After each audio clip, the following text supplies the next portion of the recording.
Perkenalkan, nama saya Miranto Stefanus Tapi, NIM 1705 1104 009. Pada hari ini saya akan melakukan praktik magang dengan judul proses pengolahan risoles tuna. Mengapa saya mengambil ikan tuna sebagai bahan baku? Karena ikan tuna merupakan produk perikanan yang sangat diminati oleh banyak masyarakat. Dengan kata lain, tuna merupakan produk yang berekonomis tinggi dan menjadi salah satu komoditas unggulan Sulawesi Utara. Ikan tuna yang pertama sebagai sumber protein yang lengkap, yang berfungsi menjaga jaringan tubuh mulai dari pembentukan hormon, enzim, kolagen, antibodi hingga menjaga jaringan otot. Yang kedua, menyehatkan jantung. Asam lemak omega 3 bentuk EPA dan EA ini juga dapat menurunkan kadar trigliserida, tekanan darah, dan kemungkinan terjadinya pembekuan darah hingga risiko terserang stroke dan gagal jantung. Yang ketiga, kaya akan vitamin B6. Hemoglobin adalah protein yang berfungsi menangkap dan membawa oksigen dalam darah ke seluruh tubuh, jaringan tubuh yang memerlukan oksigen. Yang keempat adalah sumber mineral yang baik. Pengembangan produk olahan ikan antara lain dapat dibuat kaki naga. Yang kedua adalah nugget. Ketiga adalah bakso ikan. Dan masih banyak lagi, termasuk risoles tuna yang menjadi judul saya yang akan saya olah pada hari ini. Dalam menerapkan sanitasi dan hygiene dalam pembuatan produk, di sini saya menggunakan sarung tangan, hairnet, celemek, dan masker. Dan untuk alat-alat yang digunakan yang tidak mudah berkarat dan ruangan yang bersih. Oke, langsung saja. Bahan baku utama yang saya gunakan yaitu produk jadi daging filet tuna. Dan ini merupakan peralatan yang digunakan. Alat dan bahan yang digunakan sebelum proses harus dicuci bersih dengan air mengalir. Yang pertama adalah persiapan bahan baku, yaitu daging filet tuna yang sudah dicuci bersih menggunakan air mengalir. Dan ini merupakan bahan baku daging tuna yang sudah di blender dan bahan-bahan lainnya yang sudah dihaluskan sesuai takaran masing-masing berat. Selanjutnya ini merupakan pembuatan isi risoles, yaitu tahap penumisan.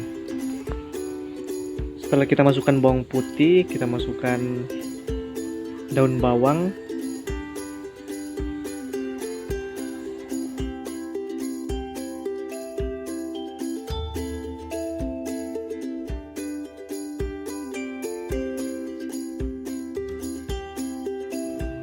setelah itu kita masukkan bahan baku utama yaitu daging tuna dan dimasak hingga matang.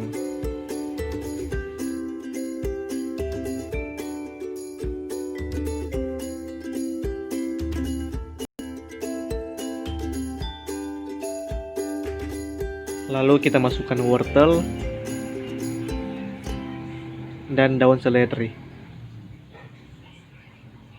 Dan di terakhir kita tambahkan bumbu penyedap.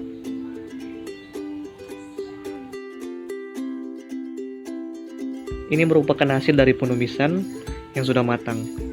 Setelah itu kita lanjut ke proses yang berikut.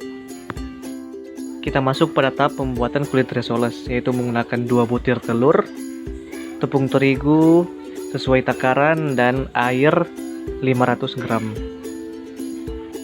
Setelah itu adonan kita campur hingga merata menggunakan mixer.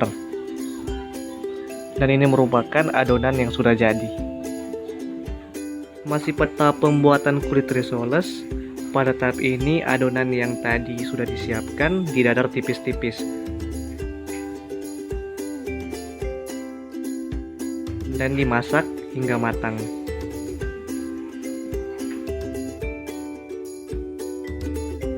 Kita masuk pada tahap yang berikut, yaitu proses pembungkusan risol.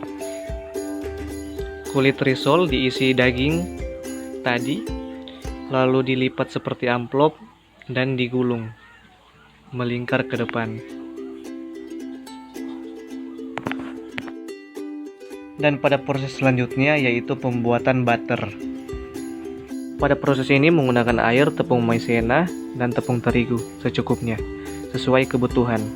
Selanjutnya, risoles yang sudah terbungkus dicelupkan di adonan dan ditaburi tepung roti. Risoles siap digoreng hingga matang dan berwarna kemerahan. Dan ini merupakan risoles tuna yang sudah jadi. Dan risoles juga dapat disimpan melalui proses berikut. Karena risoles merupakan produk siap saji, risoles dapat dikemas menggunakan kemasan plastik, lalu dipres menggunakan hand sealer, dan dapat disimpan di lemari pendingin atau kulkas. Dan dapat bertahan sampai kurang lebih 2-3 hari. Terima kasih.